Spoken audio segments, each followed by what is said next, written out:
உங்கள் கர்மாவை கழிக்கிற ஒரே பரிகாரம் அதை முழுமையாக அனுபவிக்கிறது மட்டும்தான்.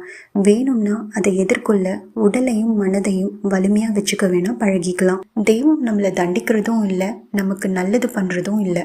நம்ம கர்ம வினைப்படி தான் நமக்கு நடக்கிற நன்மையும் தீமையும்.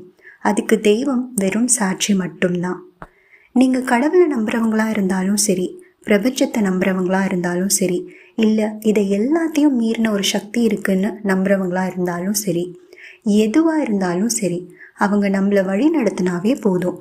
ஆனால் நமக்காக நம்ம தான் போராடணும். அவங்க நம்மளை வழி நடத்தணும்னா அதுக்கு பக்தி தேவையில்லை. பக்தி மட்டுமே தேவைன்னா அப்போ ராவணனை அந்த கடவுள் காப்பாற்றிருக்கலாமே.